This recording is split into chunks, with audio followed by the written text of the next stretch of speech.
अब मैं जीडी बख्शी साहब से अनुरोध करता हूँ कि वो आए और अपना वक्तव्य। बहुत बहुत धन्यवाद राकेश जी, तारिक भाई, दिलशाद भाई। मैं आपको सबको एक मुहावरा जो कहा था विक्टर ह्यूगो ने, मैं दोहराना चाहता हूँ और अंग्रेजी में है, मैं अनुवाद भी कर दूंगा। Know army can withstand the strength of an idea whose time has come।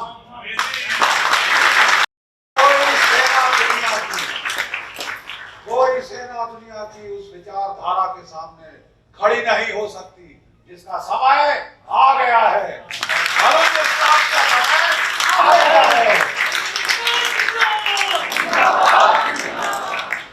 देखिए, मैं फौजी हूं और हम फौजी वैसे तो आखिर में ही बोलते क्योंकि हमारे पहले बातचीत होता है। क्योंकि देखिए, दक्षिण एशिया में एक करवट बदल रही है।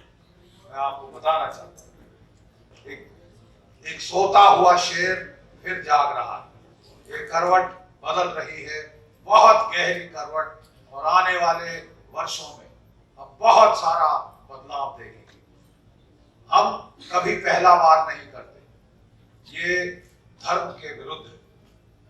महाभारत में भी श्री कृष्ण ने जब युद्ध होने वाला था, वो खुद गए कौरवों के पास, खुद गए दुर्योधन के पास, 5 गांव दे दे, 1 गांव दे दे। जब उसने कह लिया कि सुई की नोक जितना भी मैं इलाका नहीं दूंगा, तो बोला दुर्योधन अब तो युद्ध होगा, अब युद्ध होगा, रक्षा कर दो भारत को। बेवजह तैश में आके लड़ा नहीं जाता, बेवजह तैश में आके नहीं लड़ा जाता। महाभारत कहती है अच्छा योद्धा वो है जिसका दिमाग बहुत ठंडा होता है, बहुत ठंडा दिमाग होता है, इसके तलवार बड़ी गर्म होती है। देखिए, हमें बहुत 30 साल से तंग किया जा रहा है। 30 साल से एक देश जो हमारा 1/5 हमें तशद्दुद दिए जा रहा है। 1980 की दौर में उन्होंने पाकिस्तान में, पंजाब में कत्ल-ओ-गारत का दौर शुरू किया। आप ना चैन से जी सकते हैं, ना आप दूसरों को चैन से जीने देते हैं। 4 बार इन्होंने कश्मीर लेने की कोशिश करी, 4 बार पिटे। 1971 में आधा देश खो दिया, 1971 में अपना आधा देश खो दिया। तो जब ये हार गए मैदान की लड़ाई, मैदान जंग में इनको शिकस्त मिली, तो इन्होंने नया तरीका लड़ाई का इजाद किया, प्रॉक्सी वॉर, अप्रत्यक्ष युद्ध। इतना नया भी नहीं, कौटिल्य के जमाने से चला आ रहा। प्रत्यक्ष अप्रत्यक्ष युद्ध, छाया युद्ध जिसको बोला जाता है। 21,000 भारतीय, मैं बार बार ये आंकड़े देता हूँ, 21,000 भारतीय नागरिक वगैरह पंजाब में। हमने वहां काबू पाया, जम्मू कश्मीर में ये वहां पहुंच गई ये बीमारी, और 45,000 वहां शहीद हुए। 1993 में तो आपने खुद सिम कर दिया, कभी दिल्ली, कभी अहमदाबाद, कभी वाराणसी, कभी मुंबई, बम फट रहे हैं, भारतीय मर रहे हैं, भारतीय खून गिर रहा है। भारतीय खून इतना सस्ता है? ये आप भारतीय खून गिराते रहे, आप समझते हैं आपको कोई पलटवार नहीं मिलेगा। और मेरे को तो साहब हैरानी है कि 30 साल से इस देश की आत्मा को बांध दिया गया। आप मत करिए, कुछ मत करिए, न्यूक्लियर बम गिरेंगे। अरे साहब, कितने दिन हो गए, अभी हम इंतजार में है।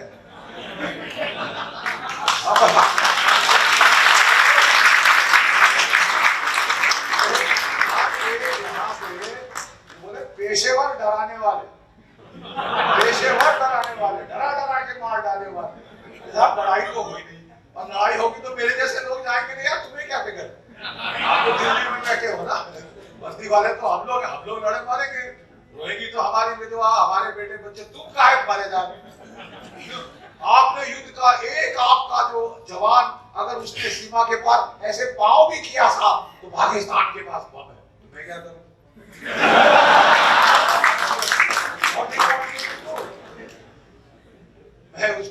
मैं मतलब मैं जलेबी खाऊं, मैं क्या करूं? पाकिस्तान के पास बम है साहब, चीन आ जाएगा साहब। अच्छा साहब, देखिए ये अटैक हुए आज 3रा-4था दिन जा रहा, मैं गिन रहा हूं कि पहला बम कब आता है। चीन का बीच में दखलंदाजी करेगा। देखिए साहब, ये पेशेवर डरा डरा के मारने वाले, जिन्होंने एक तो जब हमारी फौज भी लड़ने जाए कश्मीर में ह्यूमन राइट्स, तो जो मर रहे हैं वो डंगर हैं, वो ढोर हैं, वो जानवर हैं। लेकिन जो मारने वाले जो हमारे दहशतगर्द हैं, अरे साहब उसको आपने बिरयानी मांग रहा था बेचारा, बिरयानी नहीं दी। वो एक हेडमास्टर के बेटे हैं साहब, फैशनिस्टा, वो टेररिस्ट, वो गन के साथ फोटो खिंचवाते रहते हैं। ठीक है साहब, दो सरपंच मार दिए बेचारे, नेक मुसलमान भाई हमारे, 2 सरपंच मार दिए। वो बेटा बीच में आया बाप को बचाने, बेटे को मार दिया। बड़े तीरंदाज हो यार। 2 सरपंच बेटे निहत्थे थे ना, इसलिए मार दिया।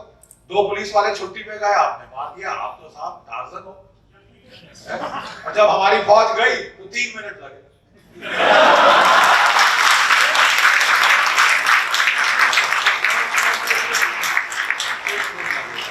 और देखिए वो कहते हैं 100 सुनार की एक जवाहर की।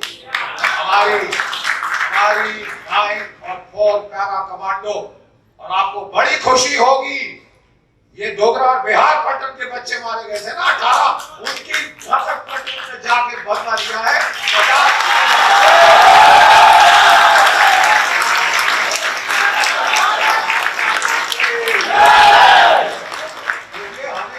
कहा जा रहा था साहब, अरे बख्शी साहब आप लोगों ने कर लिया म्यांमार में, खुश होकर बैठ जाओ, पाकिस्तान की बात मत करना। भाई क्यों ना करें, आप कोई अमेरिका के कमांडो थोड़ी ना हो, आप कोई इजराइल के कमांडो थोड़ी ना हो। अरे साहब, इजराइल के कमांडो किससे लड़ते हैं? अल फतह से, हिजबुल्लाह से। उनकी कोई फौज नहीं, रेगुलर आर्मी नहीं, रेगुलर हथियार नहीं। वो तो साहब वो पाकिस्तान की फौज तो बड़ी ताकतवर, एयर डिफेंस, ये वो, कैसे जाएंगे हेलीकॉप्टर। अब यार आप फौज पे छोड़ दो ना, कैसे जाएंगे हेलीकॉप्टर, हम इनसे लड़ चुके हैं। मेरा पेशा जिंदगी बीत गई इनसे लड़ते लड़ते, मैं अच्छी तरह रग रग से वाकफ हूँ। मुझे पता है ये कौन कितना चाहेगा, कहां तक जाएगा।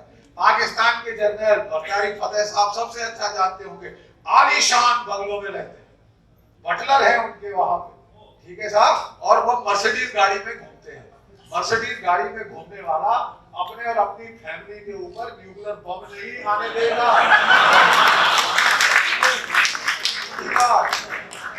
तो भाई जिसकी कोई हजारों रुपए की, जिसकी वाइफ ने ड्रेस डाली हो, सूट डाला हो, वो क्या वो सब सड़वाना चाहता होगा साहब। केवल एक हमारे बोला जाता है, हिम्मत मर्द मदद खुदा। ठीक है साहब, आप हिम्मत कर दो साहब, बाकी देखी जाएगी। आप सिर्फ कह, हमें कोई कहने वाला नहीं मिला है। 30 साल हो गए, कहने वाला नहीं मिला। 3 कहने वाले हैं हमारे देश के इतिहास में। लाल बहादुर शास्त्री, जिसने 65 में आदेश दिए, इंदिरा गांधी जिन्होंने 1971 में आदेश दिए, उसके बाद 30 साल के बाद हमको एक लीडर मिला है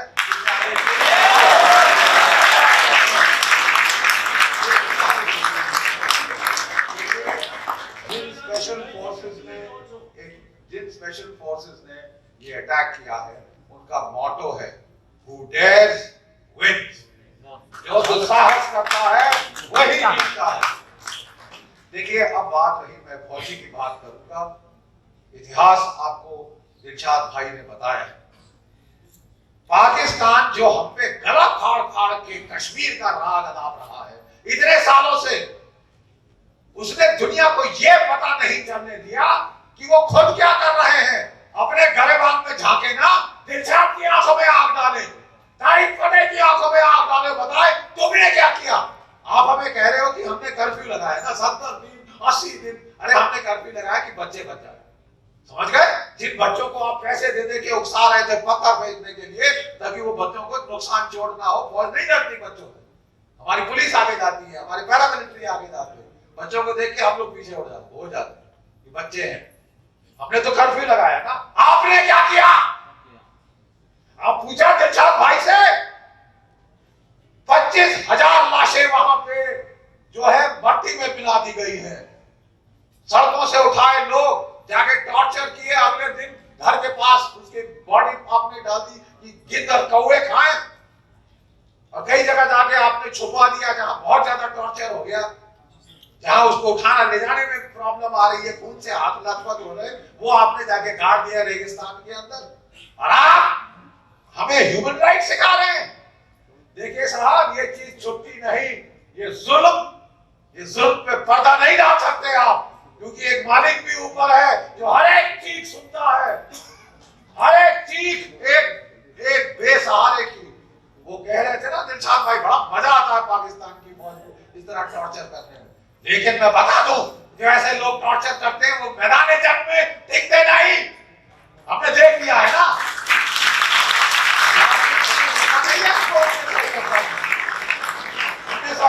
में इसी फौज का हाल जो हुआ था हमने देखा था। और क्यों हुआ था? When you lose your moral moorings, जब आप हर बंकर में 4 औरतें रखो, उनको कपड़े नहीं पहनने दो। आपने 3 मिलियन 30 लाख बांग्लादेशी मारे, 10 लाख औरतों की इज्जत लूटी, और कोई 6 करोड़ तो हमारे पास यहाँ पे भेज दिए थे, वहां पे रिफ्यूजी कैंप में बन दिए। अपनी प्रॉब्लम हमारे सिर पर कि भारत भुगतेगा।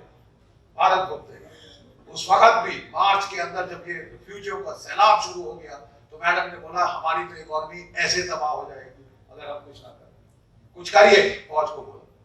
उस वक्त हमारे चीफ ने कहा था, madam let me go in at the time and place of my choose.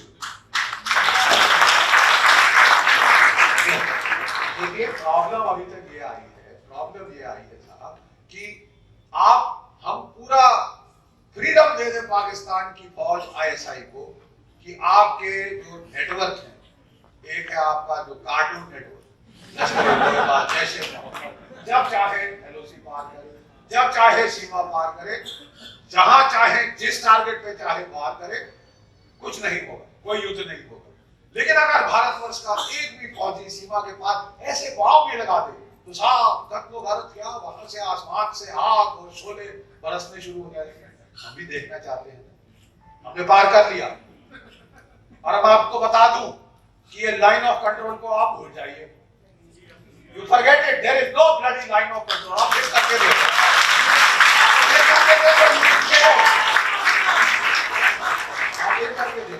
वो जमीन हमारी है।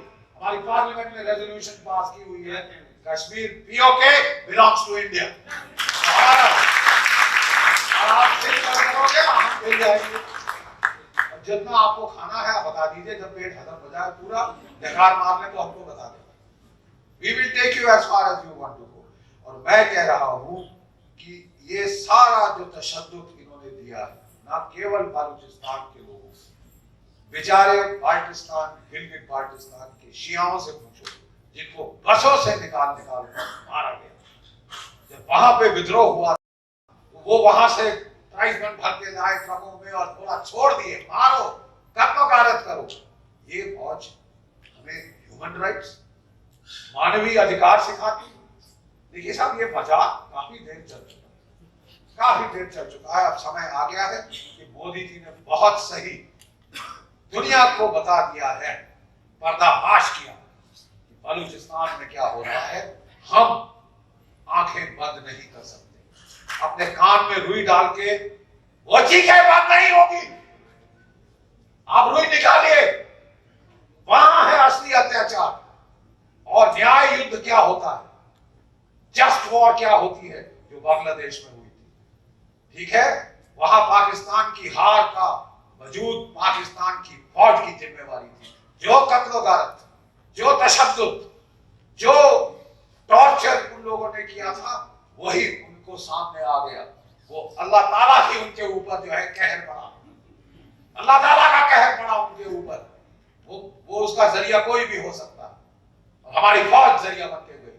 जब उनके सूबेदार मेजर को हमने पकड़ा तो उसने बोला, साहब हमारी फौज अपनी इज्जत खो बैठी थी।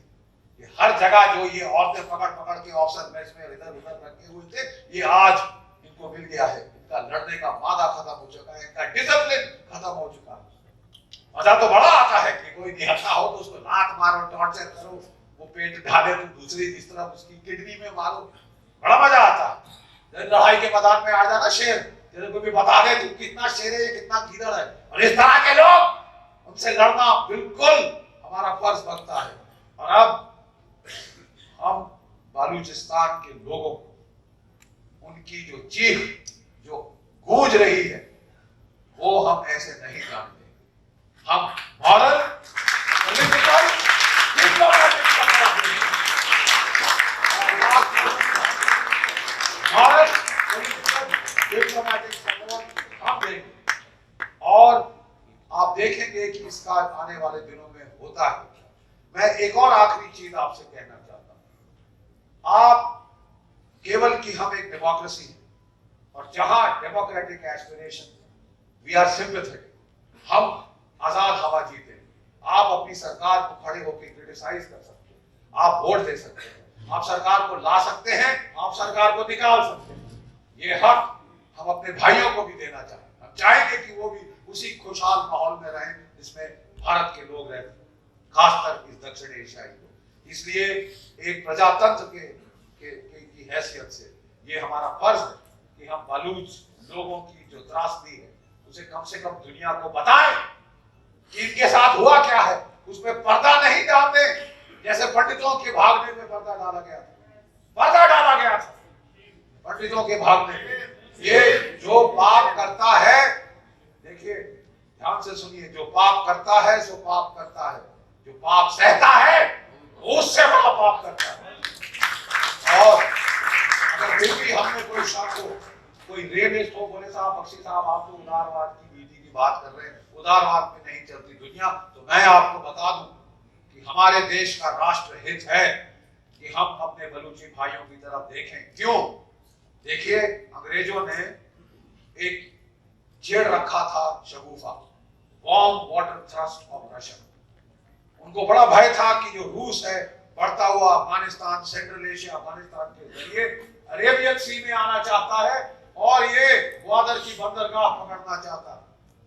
और उन्होंने लड़ाई कहां शुरू करी जनाब? उन्होंने लड़ाई शुरू करी सेंट्रल एशिया और अफगानिस्तान में। उसको बोलते थे द ग्रेट गेम।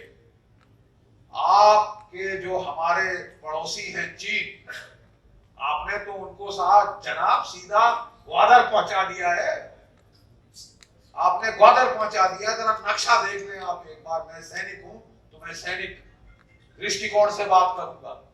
आप नक्शा देख लीजिए, ग्वादर किधर है, आपके समुद्री मार्ग किधर है। सारा तेल जो ईरान से, ओमान से, मस्कात से, सऊदी अरेबिया से, अफ्रीका से आ रहा है, उसके ऊपर ग्वादर बैठा है। आप अपने गले में फांसी खुद लटकाना चाहते हैं? आप इनकी मदद नहीं करेंगे, आप खुद की मदद करेंगे। मैं आपको बता दूं, चाइना 46 अरब डॉलर खर्चा कर रहा है एक रोड बनाने के लिए। भाई और बहनों, में आप बिल्कुल सही है, 46 बिलियन,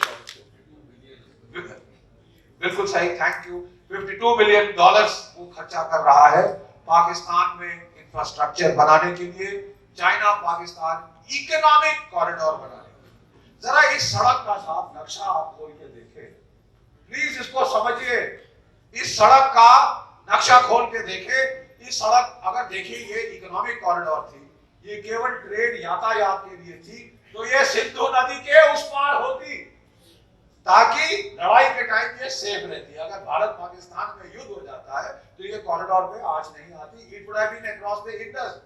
आपने अलाइनमेंट देखी है साहब, एक लूप ऐसे आता है पंजाब की तरफ और दूसरा लूप ऐसे आता है राजस्थान की तरफ, जहां हमले हो सकते हैं। यानी जब ये कॉरिडोर कंप्लीट हो जाएगी, लड़ाई के वक्त चीन के टैंक तिब्बत क्षेत्र, छिंजियांग क्षेत्र से आके पंजाब और राजस्थान में लड़ेंगे। आप उसको होने देना चाहते हैं? आप इंतजार करेंगे? आप बहन मुझे मार। एज अ फौजी मैं सीधी साफ बात करता हूं, ये अफोर्ड नहीं कर सकते। हम क्यों नहीं अफोर्ड कर सकते? ये सड़क आप बना कहां से रहे साहब? गिलगिट बाल्टिस्तान आपके बाप का है, गिलगिट बाल्टिस्तान हमारा है। आप भी उसे डिस्प्यूटेड टेरिटरी कहते हैं, तो साहब बगैर हमसे पूछे आपने सड़क कैसी बनानी शुरू करी? चीनियों की तो बड़ी पुरानी आदत है, अक्साई चीन में बगैर हमसे पूछे हमारे इलाके में रोड बना दी। अब तक हमारा कोई था नहीं, 5-6 साल के बाद पता चला तो सारी हाइशो शुरू हो गई। अब तो आपको पता है ना कि सड़क बन रही है। मैं कह रहा हूं एक फौजी की हैसियत से, आप केवल बलूचियों की मदद नहीं करेंगे, सिंधियों की मदद नहीं करेंगे, पश्तूनों की मदद नहीं करेंगे जो तशद्दुद खा रहे हैं। आप साहब अपनी मदद करेंगे। You will help yourself if you help. धन्यवाद।